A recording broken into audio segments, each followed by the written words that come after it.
सभी को good evening. और पिछली क्लास में हम लोग बहुत कुछ बात कर चुके हैं। तो पिछली कक्षा हम लोग का वो सेकेंड क्लास था, तो आज हम लोग का होगा वो थर्ड क्लास होगा। ठीक है, आप लोग को थंबनेल पे ही लिखा रहता है हैशटैग लगा के जो क्लासेस होती है, जैसे first class, second class, third class. तो ये वाला जो है थर्ड क्लास है। ठीक है, ये आज वाला जो है थर्ड क्लास है। आज हम लोग क्या पढ़ेंगे? कल आपको हम हेडलाइन लिखाए थे, क्या लिखाए थे आप लोग कमेंट कीजिए और बताइए क्या मैंने बताया था। कि कल जो हम बताएंगे, चर्च करेंगे जिस पे वो है बाल्यावस्था का अर्थ। क्या है? बाल्यावस्था का अर्थ। ठीक है, आज हम लोग इस पे चर्च करने वाले हैं कि आखिर बाल्यावस्था क्या है। हमने पिछली कक्षाओं में क्या पढ़ा कि मध्यकालीन में या फिर 18वीं 19वीं शताब्दी में बच्चों को क्या माना जाता था, कैसे माना जाता था।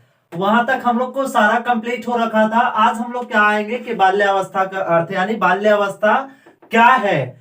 तो सबसे पहले इसका अर्थ समझिए। हम इसका अर्थ जो है आपको लिख देते हैं बोर्ड पे। बालक, आपको एक बार पहले में, बालक जो है बाल्यावस्था में बालक विकास के क्रम में आने वाली एक अवस्था होता है। यानी बाल्यावस्था बालक के विकास के क्रम में आने वाला एक अवस्था होता है। क्या होता है? अवस्था होता है। बालक का जो बाल्यावस्था होता है, आप पॉइंट ये राइट डाउन कीजिएगा। ठीक है, बाल्यावस्था बाल्यावस्था विकास के क्रम में विकास के क्रम में आने वाली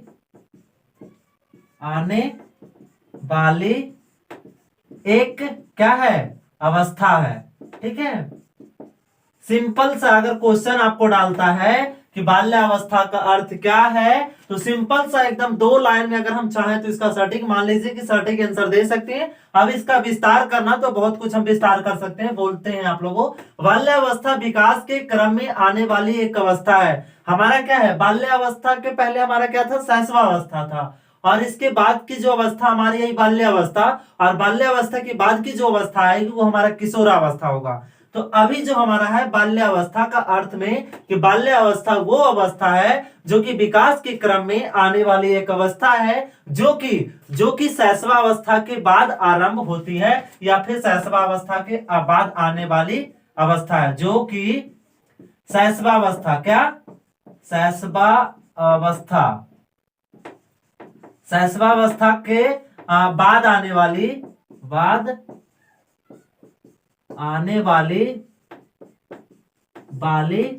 क्या है? एक अवस्था है। एक क्या है? अवस्था है। देखिए बातों को समझिएगा। हम लोग को बाल्यावस्था तभी आएगा जब शैशवावस्था क्या होगा? खत्म होगा। तो शैशवावस्था के बाद आने वाली अवस्था को हम लोग क्या कहते हैं? बाल्यावस्था। से शैशवावस्था के बाद आने वाली अवस्था को क्या कहते हैं? बाल्यावस्था कहते हैं। शैशवावस्था के बाद आने वाली अवस्था को क्या कहते हैं? बाल्यावस्था कहते हैं। बाल्यावस्था को कितने सालों के मतलब इसका जो वर्ष है, जो आयु है, वो कितने से कितने वर्ष तक निर्धारण किया गया है। तो इसको जो निर्धारण किया गया है, बहुत सारे मनोवैज्ञानिक का बहुत सारा कथन है। तो सभी को मद्देनजर रखते हुए, सभी कथन को अच्छे ढंग से व्याख्यान करते हुए लास्ट में यह निष्कर्ष निकला कि 6 से 12 वर्ष की जो आयु हमारा है होता है, वो आयु जो होता है बाल्यावस्था की आयु माना जाता है। तो बाल्यावस्था की आयु कब से कब माना गया है? बाल्यावस्था की आयु क्या है? बाल्यावस्था की आयु 6 से 12 वर्ष तक होते हैं। ठीक है, यहां तक आपको कोई दिक्कत? देखिए बाल्यावस्था की आयु 6 से 12 वर्ष तक की आती है, ये इसका सिंपली अर्थ में है। अब इसी को हम डिफाइन करते हैं। बाल्यावस्था एक ऐसी अवस्था है जो कि इसमें जो भी आदतें व ढंग विकसित हो जाते हैं, उसे आगे चलकर बदलना उसके माता पिता के लिए कठिन हो जाता है। तो ये सब सारी थी बाल्यावस्था के अर्थ में। अब इसको हम एक बार जो किताबी भाषा है उसमें आपको पढ़ के सुनाते हैं। आप ध्यानपूर्वक, हम थोड़ा साइड हो जाते हैं आज। अब क्या होगा कि हमने क्या सोचा कि अगर हम आपको पीडीएफ देते हैं तो कोई लोग यहाँ देखते भी हैं, वहां पीडीएफ पे नहीं पहुंच पाते हैं। मैंने क्या सोचा कि जो मैं यहाँ पे बोलूंगा, जो किताबी लैंग्वेज होगा, मैं साइड होकर थोड़ा बोलूंगा और बोर्ड पे यहाँ पे क्या होगा कि आपको स्क्रीन पे दिखेगा। ठीक है, तो अब हम यहाँ पे बोलता हूं बाल्यावस्था का अर्थ। बाल्यावस्था बालक के विकास के क्रम में आने वाला एक अवस्था होता है। यह अवस्था शैशवावस्था के बाद तुरंत आने वाली अवस्था है, जिसमें उसका सर्वांगीण विकास होता है। और इस अवस्था में 6 से 12 वर्ष तक माने गए। इस अवस्था को कब से कब माना गया है? 6 से 12 वर्ष तक की इस अवस्था की आयु का निर्धारण किया गया है। जहां तक फ्रायड अथवी यह मानते हैं कि बालक का विकास 5 वर्ष की आयु तक हो जाता है। जो बालक होता है, जो शैशवावस्था में होता है, तो जो बालक होता है उसका एक आयु का निर्धारण जब 5 वर्षों का होता है, तो एक मनुष्य सही ढंग से, वो जो होता है सिर्फ बच्चे का भरण पोषण वहां तक सही ढंग से हो जाता है। अब उसके आगे क्या है? आय तक हो जाता है, लेकिन बाल्य अवस्था में विकास की यह संपूर्ण गति प्राप्त करती है और एक परिपक्व व्यक्ति के निर्माण की ओर अग्रसर होती है। एक और इसमें पॉइंट है कि बाल्य अवस्था जो है वो एक मतलब विकास की अवस्था से लेकर एक परिपक्व व्यक्ति का क्या करता है? निर्माण करता है। तो यहाँ पे आपको सारा चीज दिख गया होगा। आप चाहें तो देखिए, एक बार दिखा देता हूं, स्क्रीनशॉट इसका ले लेना। ठीक है, जब भी कोई चीज दिखे स्क्रीनशॉट लेते जाना। अगर आप कॉपी पेन लिख के बैठ रहे हो तो आप लिखते चलना। जो आपका बाल्यावस्था का अर्थ है वो डायरेक्ट इस पे एकदम क्लीन दिखेगा, कोई दिक्कत नहीं रहेगा, क्लीन दिखेगा। बाल्यावस्था का अर्थ में एकदम क्लीन हो जाएगा। चलिए, हम बाल्यावस्था के अर्थ को समझ लिए। अब बाल्यावस्था को परिभाषा को हम समझते हैं कि बाल्यावस्था की परिभाषाएं क्या क्या है। तो सबसे पहली बात, तो हम कुछ पहले वीडियो में भी आपको मैंने शायद पहले बता रखा हूं कि बाल्यावस्था क्या है, कोलम ब्रूस के अनुसार क्या हुआ था, ब्लेयर जोन्स व सिम्पसन ने क्या कहे थे। तो ये सब सारी चीजों को मैं भी आपको बता दिया गया था। बाल्यावस्था की क्या परिभाषाएं? तो बाल्यावस्था की परिभाषाएं निम्नलिखित जो है मनोवैज्ञानिकों ने दिए हैं, जो उन्होंने बहुत सारे अपने रिसर्च के तौर पे उन्होंने बालकों पे गहन अध्ययन किए और उन्होंने क्या किया, अपना अपना जो वक्तव्य था वो क्या किए, रखे। ठीक है, तो यहाँ पे आप देखिए बाल्यावस्था की परिभाषाएं में हम सबसे पहले हम बात करेंगे। देखिए, ये जो होगा पॉइंट, ये सबसे बड़ी इंपॉर्टेंट होगा। क्या होगा? बाल्यावस्था की क्या परिभाषाएं, भाषाएं। ठीक है, बाल्यावस्था की परिभाषाएं। अब इसको लिखते चलिएगा भैया। सर जी, मास्टर जी, आप लोग सुन रहे हैं ना? ध्यान से सुनिएगा। देखिए, पहला पॉइंट जो रहेगा, पॉइंट और पॉइंट आप लोग क्या करेंगे, इसे लिखते चलेंगे और कुछ नहीं, बस जो मनोवैज्ञानिक थे उनका बस थोड़ा सा थॉट को क्या करना है, आप लोग को याद करना है। और ये भी चीज, चलिए, आप लोग का टेक्स्ट भी लिया जाएगा। ना सोचिए कि मतलब ऐसे ही पढ़ा रहे हैं और इसका मतलब कुछ नहीं होगा, नहीं। जब इसमें से ऑब्जेक्टिव बनेगा ना, तो सप्ताह का जब संडे होगा तो संडे को आपको टेक्स्ट लिया जाएगा। टेक्स्ट हो सकता है कि टेक्स्ट का जो फॉर्मेट में तैयार करूं वो टेलीग्राम पे आपको दे दिया जाएगा और वहां से आके यहाँ पे आपका डिस्कस कर लिया जाएगा। ठीक है, तो पहला जो परिभाषा है हम देते हैं आपको ब्लेयर जोन्स व सिम्पसन के अनुसार। किनके अनुसार? ब्लेयर जोन्स व सिम्पसन के अनुसार। किसके अनुसार? सिम्पसन के अनुसार। ठीक है, सिम्पसन ऐसे लिखा था है, सिम्पसन के अनुसार। ओके, इन्होंने क्या कहा था? ब्लेयर जोन्स व सिम्पसन ने क्या कहे, तो इनको एकदम सटीक व सटीक लिखते चलता हूं एकदम किताबी भाषा में। बाल्यावस्था वह समय है जब व्यक्ति के आधारभूत दृष्टिकोण व मूल्यों आदर्शों का बहुत बड़ी सीमा तक निर्धारण होता है। यानी बाल्यावस्था एक ऐसी अवस्था है जिसमें जिस गुणों का विकास हो जाता है वह गुण आगे चलकर बदलना क्या हो जाता है, कठिन हो जाता है। इसी को क्या लिखा गया है कि बाल्यावस्था वह समय है, क्या है? बाल्यावस्था वह समय है जिसमें जब व्यक्ति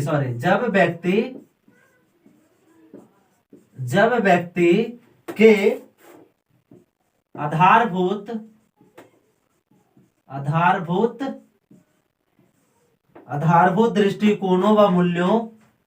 दृष्टिकोणों व मूल्यों का बहुत बड़ी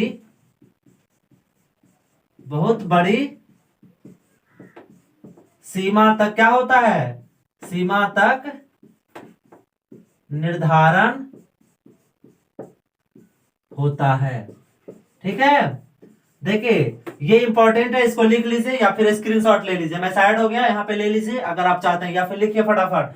ब्लेयर जोन्स व सिम्पसन के अनुसार बाल्यावस्था वह समय है जब व्यक्ति के आधारभूत दृष्टिकोणों व मूल्यों का बहुत बड़ी सीमा तक निर्धारण होता है। ये बात किनके अनुसार कहा गया था? जब भी हम किसी मनोवैज्ञानिक की बात लिखते हैं जब एग्जाम में, तो इसमें डबल इन्वर्टेड कॉमा से बंद होना चाहिए और ये भी इधर से क्या होना चाहिए, बंद होना चाहिए। ये लिखने का तरीका होगा। हो गया। चलिए दूसरा मनोवैज्ञानिक क्या बोले हैं, दूसरा कोल व ब्रूस के अनुसार। किनके अनुसार? कोल व ब्रूस के अनुसार। ठीक है, ब्रूस के अनुसार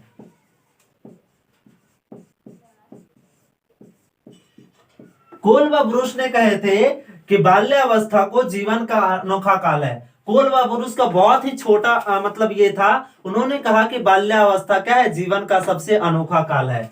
बाल्यावस्था क्या है? बाल्यावस्था जीवन का सबसे क्या है, अनोखा काल है। अनोखा क्या है, काल है। चलो बाल्यावस्था में क्या बोले थे? कोल व ब्रूस का क्या कथन था? कोल व ब्रूस ने बोले थे कि बाल्यावस्था जीवन का क्या है, सबसे अनोखा काल है और वास्तव में जो आदतें व ढंग, वास्तव में जो आदतें व ढंग, ढंग क्या हो जाते हैं, ढंग विकसित हो जाते हैं, उसे बदलना उनके माता पिता के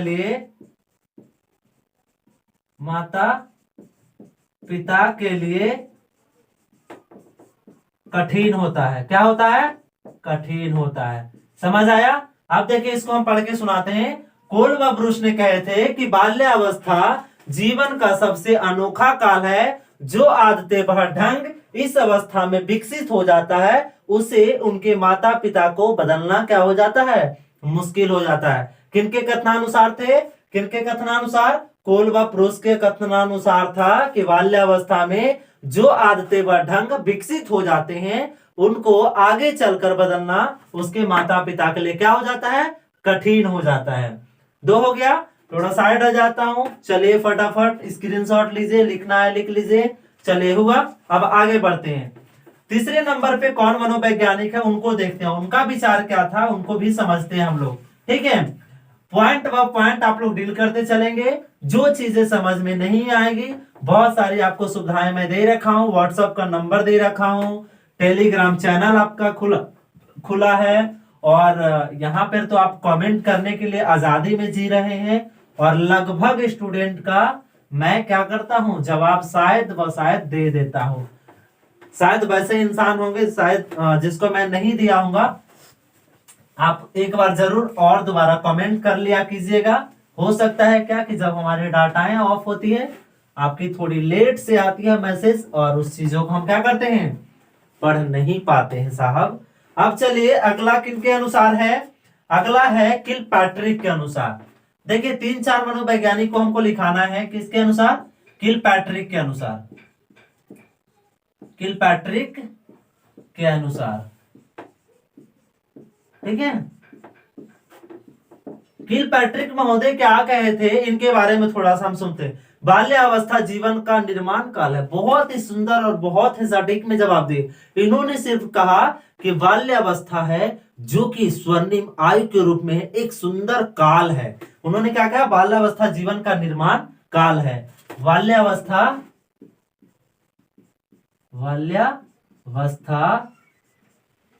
बाल्यावस्था क्या है? जीवन का निर्माण काल है। क्या है? निर्माण काल है दादा, समझे? निर्माण काल है। देखिए इसको डबल इन्वर्टेड कॉमा से बंद कर देना है, क्योंकि जो भी कथन देते हैं उनको डबल इन्वर्टेड कॉमे में बंद कीजिएगा, मार्क्स आपको अच्छा मिलेगा।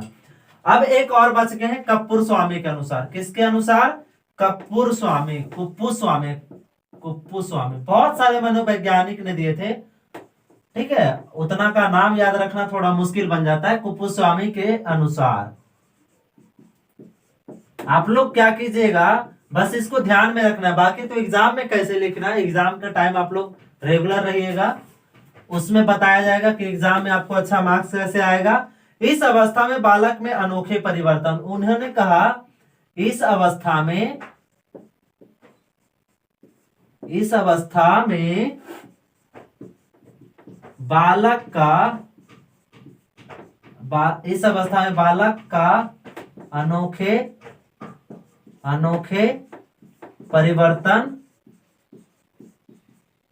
होते हैं। क्या होते हैं? अनोखे परिवर्तन होते हैं या होता है, ठीक है, जैसा होता है ज्यादा सटीक नहीं होगा, होते हैं, ठीक है।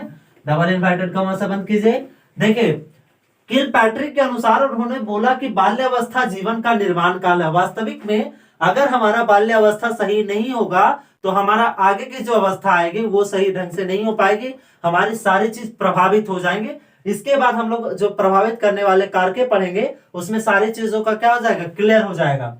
अब आगे देखिए कुपुर स्वामी क्या कहते हैं। कुपुर स्वामी कि इस अवस्था में बालकों में जो होता है अनोखे परिवर्तन होते हैं। क्या होते हैं? अनोखे परिवर्तन होते हैं। तो 4 मनोवैज्ञानिक के अनुसार मैंने बताया। पहला क्या था? ब्लेयर जोन्स सिम्पसन के अनुसार, दूसरा थे कोलबा ब्रुस के अनुसार, तीसरा है किलपैट्रिक के अनुसार और चौथा है कुप्पू स्वामी के अनुसार। तो 4 मनोवैज्ञानिक के अनुसार मैंने आपको डिफाइन कर दिया है। इसको अच्छे ढंग से लिख लीजिएगा, बहुत ही सटीक आंसर है। आपका पीडीएफ भी आपको मिल जाएगा टेलीग्राम पे। अब चलिए, अब बोले थे कुप्पू स्वामी कि इसमें क्या होते हैं, अनोखे परिवर्तन होते हैं। तो आखिर अनोखे परिवर्तन होते क्या क्या है? तो देखिए 6 वर्ष की आयु में बालक का स्वभाव बड़ा उग्र होता है। 6 वर्ष की जब होता है बालक तो बड़ा ही स्वभाव का उग्र होता है और लगभग सभी बातों का उत्तर ना या नहीं में। जैसे आप एक बालक माने 6 वर्ष की बालक होता है, उसको बोलो बेटा ये काम कर दो, भाई ये काम कर दो, बच्चे ये काम कर दो, लेकिन वो कहेगा मुझे नहीं करना। क्यों?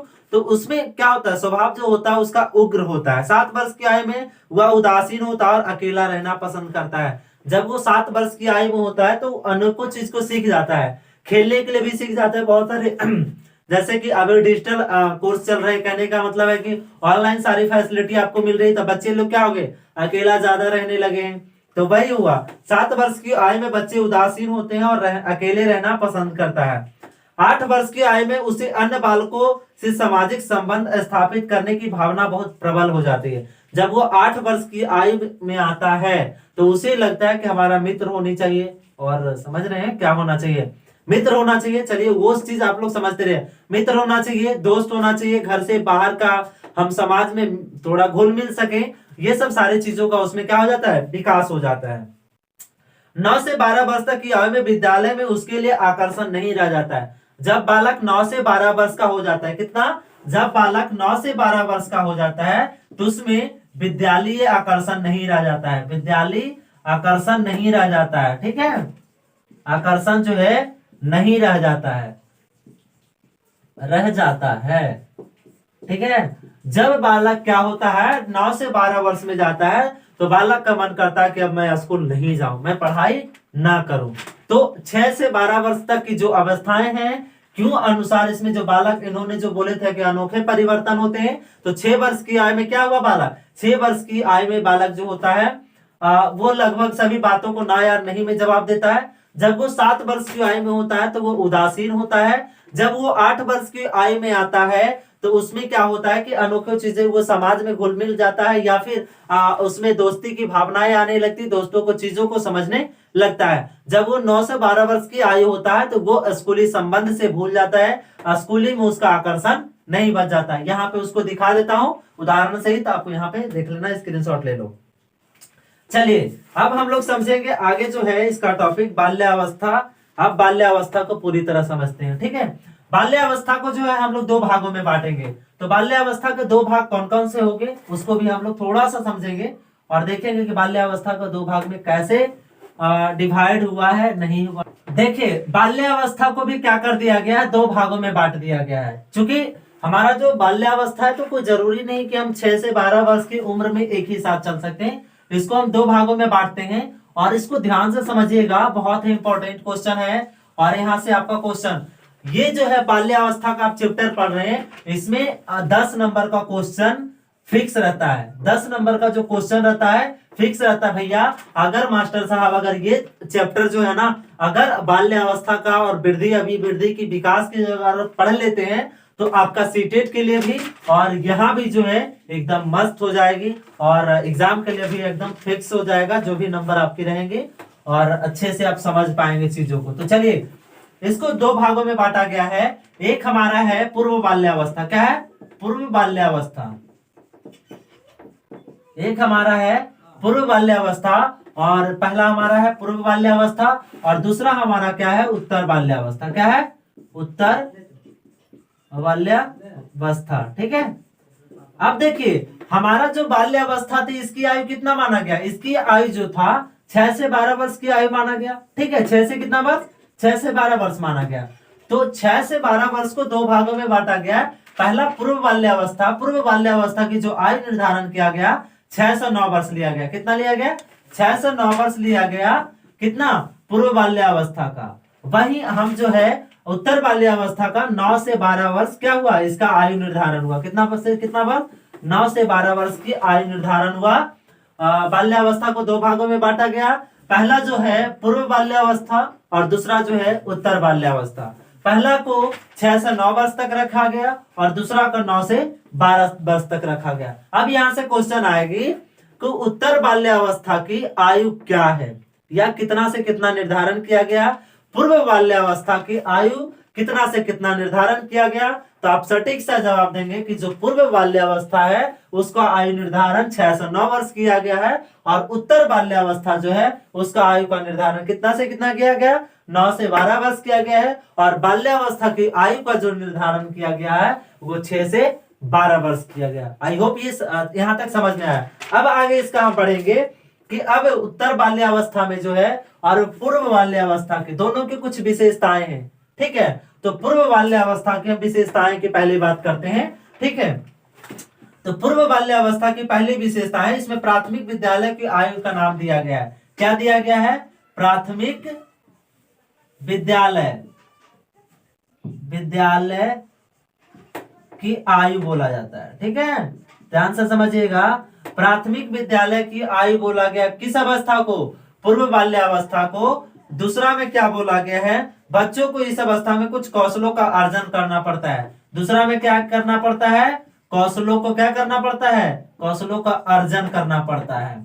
अर्जन करना पड़ता है।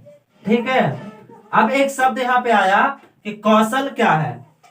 ठीक है, हम इसको व्याख्यान करेंगे आगे, पहले इसका टॉपिक जो है लिख देते हैं। तीसरा आपका हो जाएगा, इसमें टोली की आयु बोला जाता है। इसको क्या बोला जाता है? टोली की आयु भी बोला जाता है। टोली की आयु। चौथा क्या है? इसे जो है बच्चों अपनी टोली का समूह चौथा में है। इस अवधि के खेल की प्रवृत्ति बढ़ जाती है। इसमें खेलों की क्या होती है? खेलों की प्रवृत्ति जो होती है बढ़ जाती है।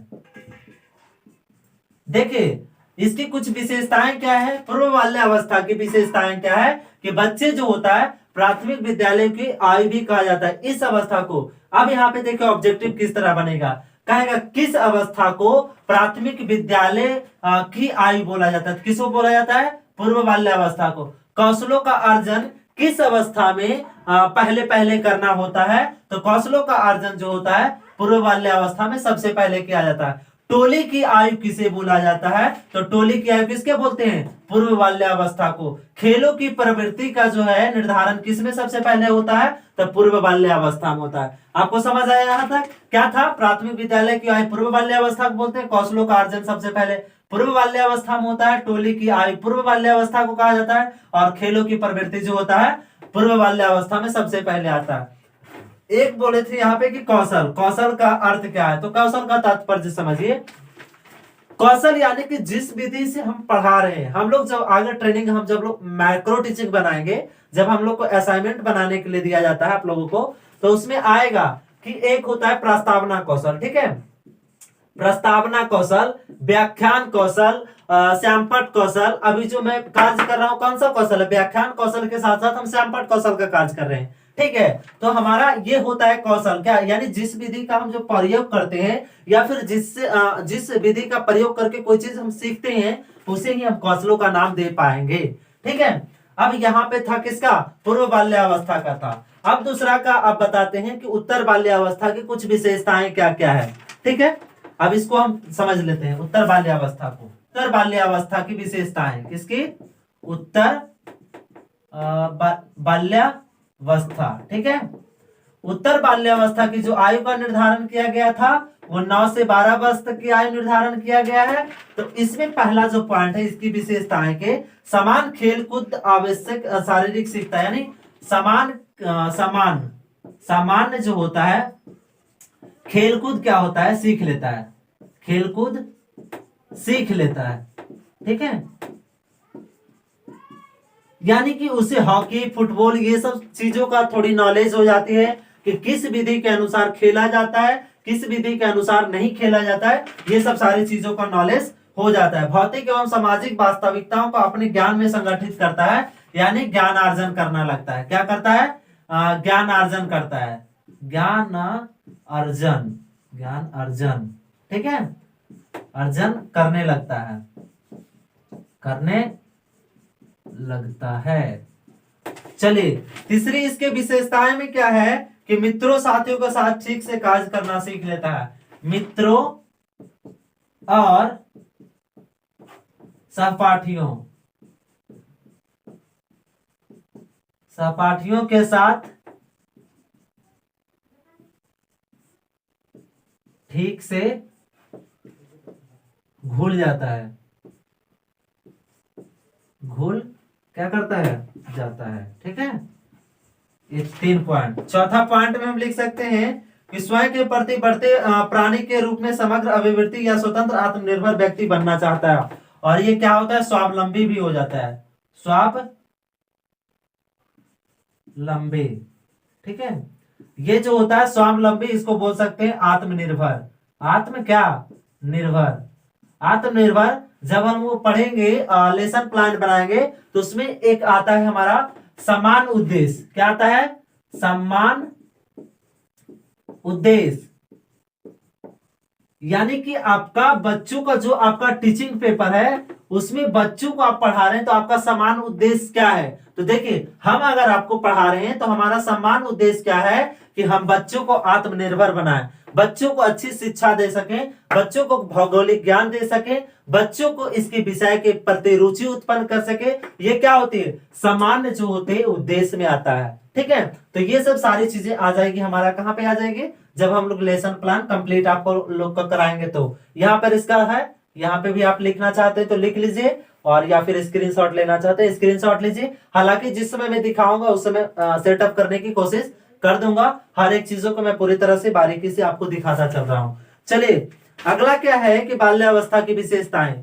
तो बाल्यावस्था की विशेषताएं आज की क्लास में रहने दूं या फिर नेक्स्ट क्लासेस में चलने दूं। अगर बाल्यावस्था की विशेषताएं का इसमें अगर हम चर्च करते हैं तो बाल्यावस्था की जो विशेषताएं हैं और बाल्यावस्था को जो प्रभावित करने वाले कारक हैं, दोनों को हम एक साथ डिस्कस कर लेंगे। अगर इसमें हम बाल्यावस्था की विशेषताएं को मतलब समझेंगे तो बाल्यावस्था की जो विशेषताएं हैं बहुत ही मतलब काफी है, और उसको समझाना एक एक टॉपिक को समझाना पड़ेगा। और उसमें जैसे बाल्यावस्था सामान्य खेलों की प्रधानता देता है, संचय प्रवृत्ति आ जाती है, उसमें खेलों की प्रधानता देने लगता है, स्वलिंगी प्रेम हो जाता है, तो ये सब सारी चीजें उसमें आती हैं, उसको भी हम बारीकी से आगे डील करेंगे। आज की क्लास में बस इतना ही रहने देते हैं। आई होप ये सारी चीजें आपको समझ में आई होगी। कोई ऐसी चीज होती है जो कि आपको समझ नहीं आता है तो आप कमेंट कीजिए फटाफट और चीजों को पूछिए, ठीक है। मिलते हैं नेक्स्ट क्लासेस में, तब तक के लिए जय हिंद।